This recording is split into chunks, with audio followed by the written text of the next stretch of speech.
diretor de atividades técnicas, da divisão técnica de energia e da divisão técnica de engenharia química. Eu gostaria de agradecer aqui ao palestrante Simão Rosenthal, que disponibilizou seu tempo aqui e vai disponibilizar seu conhecimento durante essa noite. O Simão Rosenthal, ele é engenheiro formado pela Escola Nacional de Química, atual FRJ. Ele, durante a carreira, foi pesquisador do INT, consultor do Instituto de Física da FRJ, diretor técnico de empresas privadas, foi diretor industrial de empresa estatal nuclear, é membro titular do Conselho de Administração do IBQN, é membro titular do Conselho Diretor do BR-TUF, é professor do curso de MBA sobre Segurança e Defesa da Universidade Católica de Petrópolis e, atualmente, é professor da Escola Superior de Guerra. Ele possui diversos trabalhos publicados e é coautor, inclusive, do Livro Branco de Defesa Nacional. E hoje vai proferir uma palestra para a gente a respeito de geopolítica da energia. Eu gostaria de convidar o engenheiro Simão Rosenthal para começar essa palestra. Muito obrigado.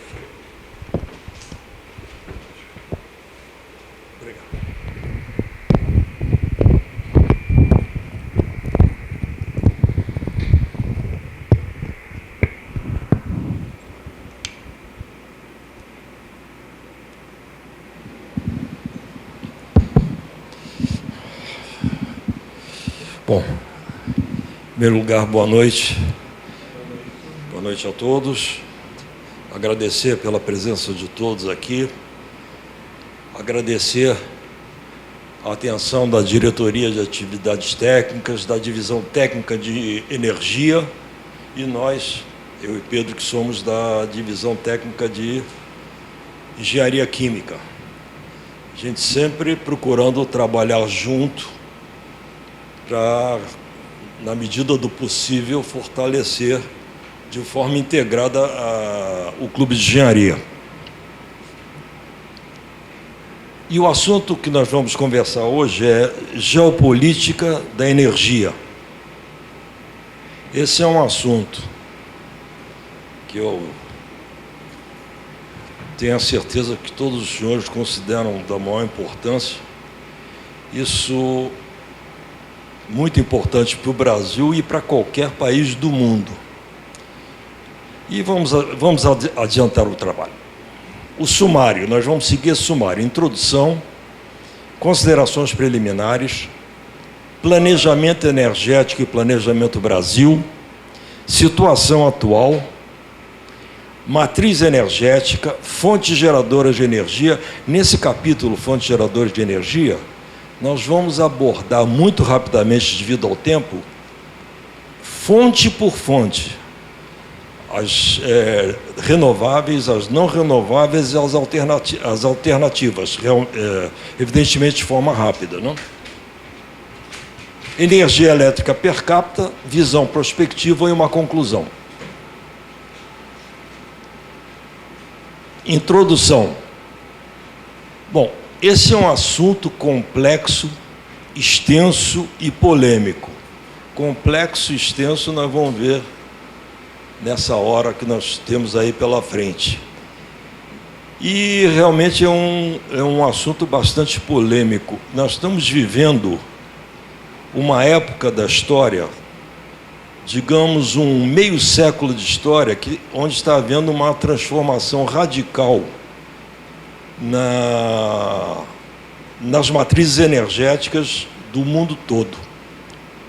Nós vamos ter a oportunidade de ver isso. Nós estamos vivendo um momento de transição. Evidentemente, eu, por exemplo, não vou chegar até lá para ver, mas estamos vivendo esse momento e vamos ver por quê. E eu tenho certeza, eu tenho a convicção, pelo menos, que quando terminarmos essa palestra não vai haver consenso, não.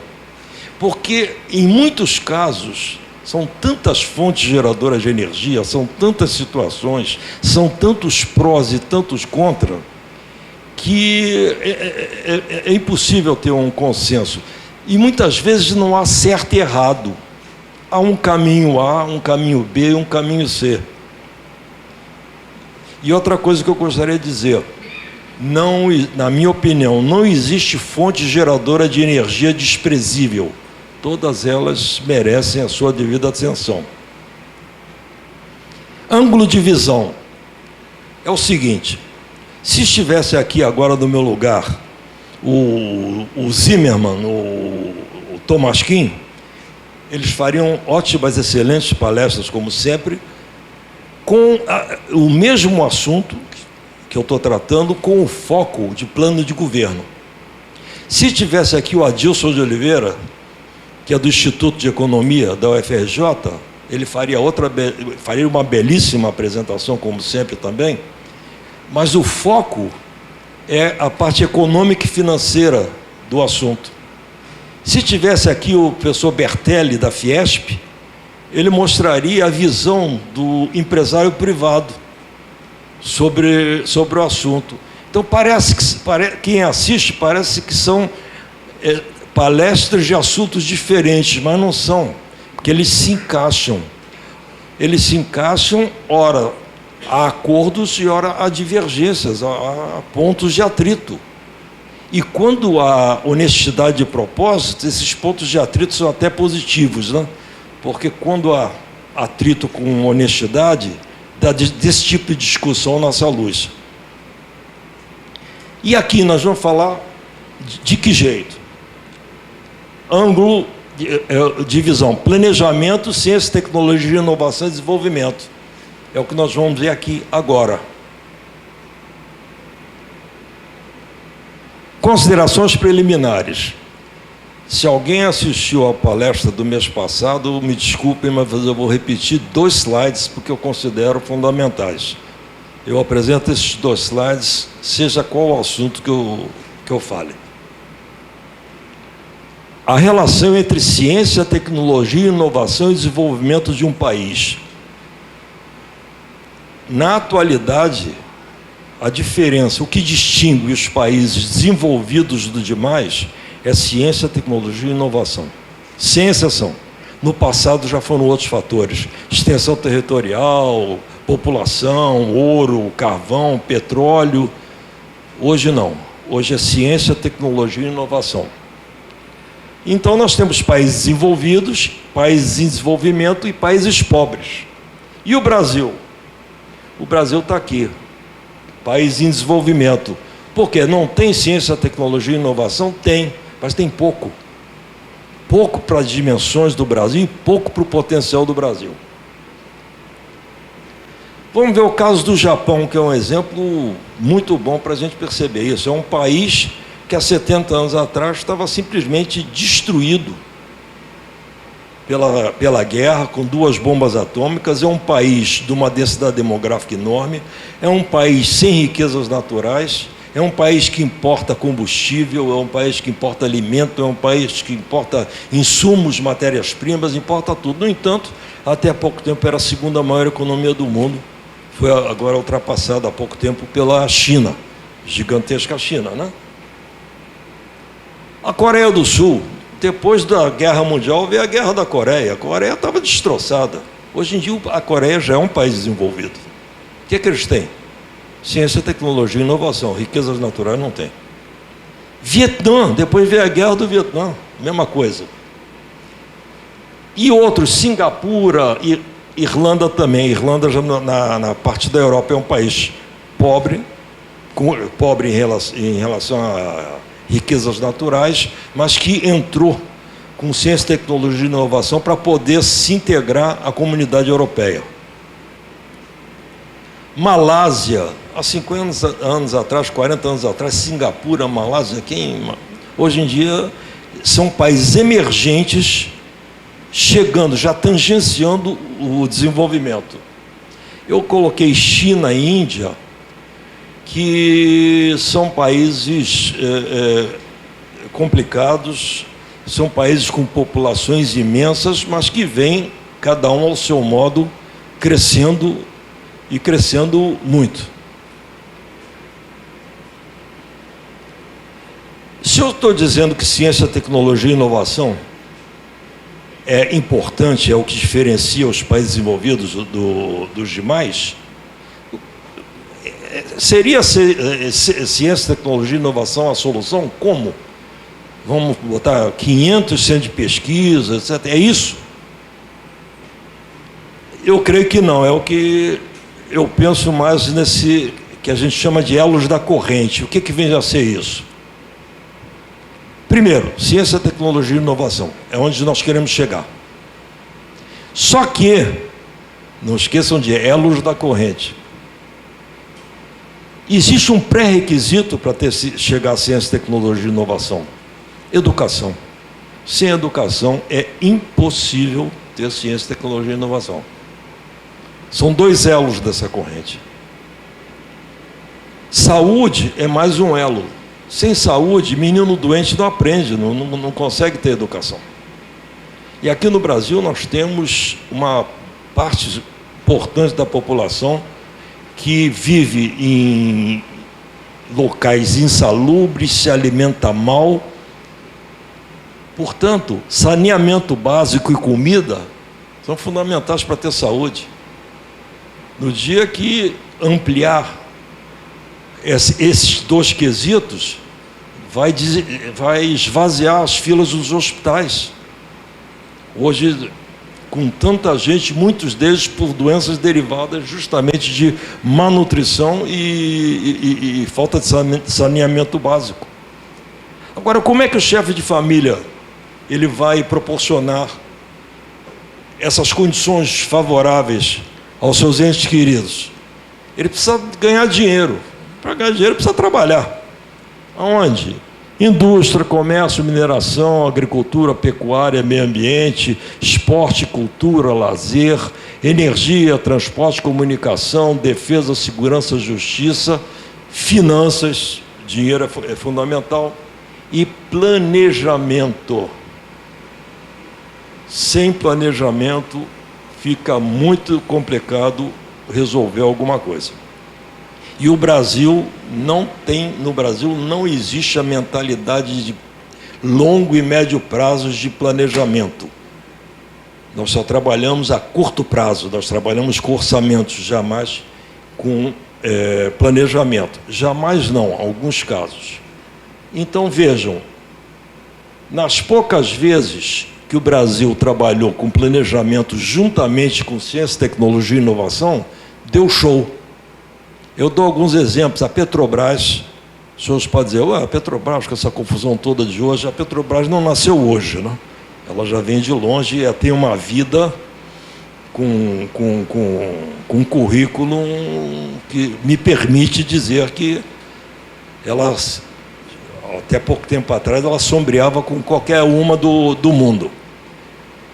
A Embraer, a Embrapa, a Vale e vários outros. Infelizmente, não tantos outros como eu gostaria que fosse, como nós gostaríamos que fosse. Mas sempre que trabalhou planejamento, ciência, tecnologia e inovação, o Brasil deixou, não ficou para trás de ninguém. Ou seja, mostrou que nós brasileiros, tendo condições, sabemos, somos tão bons ou melhores que os outros, não somos piores que ninguém. Um outro item é prioridade. É fundamental a priorização das coisas. Aqui no Brasil nós temos uma mania, um hábito de, por exemplo, no orçamento. Normalmente, quando se faz um orçamento, pede-se 100. E não se tem 100. Seja no governo, seja numa empresa, tem 80. Então, muitas vezes faz o seguinte, corta 20 de todo mundo. Se fizer isso, não vai ter um inteiro. E quando a gente olha o Brasil, infelizmente, isso acontece muitas vezes. Nós não temos uma educação inteira, uma saúde inteira, uma segurança pública inteira, uma defesa inteira, uma comunicação inteira, um transporte inteiro, etc. Então, a priorização é fundamental, porque faz parte do trabalho de longo e médio prazo de planejamento. A força de uma corrente é igual à força do seu elo mais fraco, Ramsés II. Ramsés II não é nenhum jornalista ou escritor atual com esse pseudônimo, não. É o faraó mesmo, aquele de 3.500 anos atrás que vivia brigando com Moisés.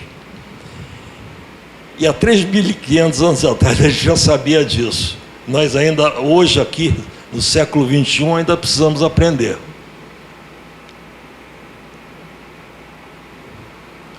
Planejamento energético e planejamento Brasil.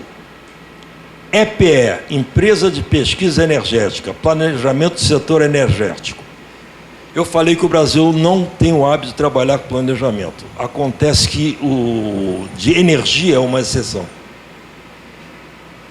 Desde muito tempo atrás, até 1995, a Eletrobras fazia o planejamento do setor elétrico. E a Petrobras fazia o seu planejamento de forma muito organizada, com uma metodologia adequada. E depois deram uma parada. Em 2005 foi criada a EPE, Empresa de Pesquisa Energética, para fazer entre outras coisas, o planejamento global de todo o setor energético. Isso é uma coisa muito boa. Eu tenho muito contato com a EPE, já me vali demais de trabalhos deles, na minha opinião, de excelente qualidade, mas tem um grande problema, não da EPE.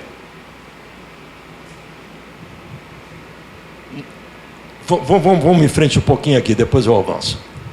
Quais são as características das empresas do setor?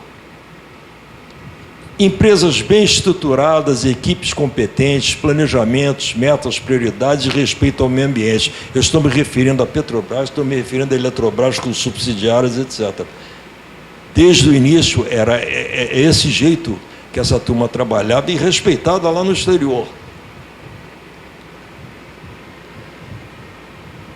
Energia elétrica. Energia elétrica, nós temos geração, transmissão e distribuição. Eu botei isso aqui só para dizer que nós vamos, nessa conversa nossa, só trabalhar com geração.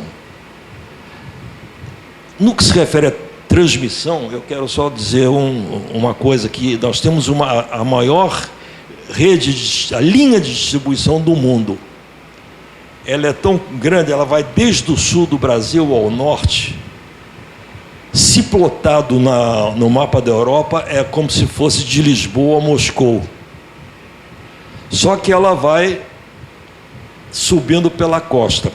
E existem projetos de fazer a ligação na Amazônia, com Belo Monte, Santo Antônio, Jirau, etc., que estava andando, e hoje, em função de problemas e recursos financeiros, a coisa está meio parada, mas já havia projeto para isso. E óbices. Os óbices, que eu quis dizer é o seguinte: eu acabei de falar de empresas bem estruturadas, equipes competentes, etc., mas que, no momento, não estão trabalhando como trabalhavam há algum tempo atrás. Elas estão passando por sérios problemas econômicos, políticos, etc., tal. Então, esses aí que são os óbices. No momento, puseram o pé no freio dessas características muito boas desse setor.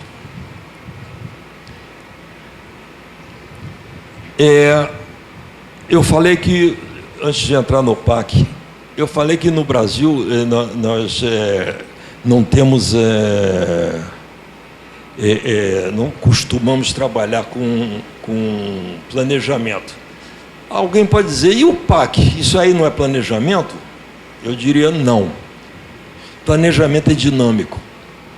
O planejamento, ele tem a primeira etapa, que é diagnóstico, quer dizer, botar os pés no chão, saber o que está acontecendo e os antecedentes. O segundo passo é política, o que fazer. O terceiro passo é a estratégia, como fazer, e a gestão, que é fazer. E depois feedback, porque a cada dia surgem coisas novas que precisam ser analisadas para o sistema andar direito. E um plano, um programa, é simplesmente um retrato de um instante de um planejamento. Eu tive o cuidado de ler vários trechos, vários pedaços de vários PACs. E posso dizer aos senhores e senhoras o seguinte: os trechos que eu li, eu até achei bons, eu gostei de vários deles. Gostei. E o que acontece? Não é mal, só que não é dinâmico, é um negócio estático. O que acontece com esses PACs? Eu botei aqui decolar.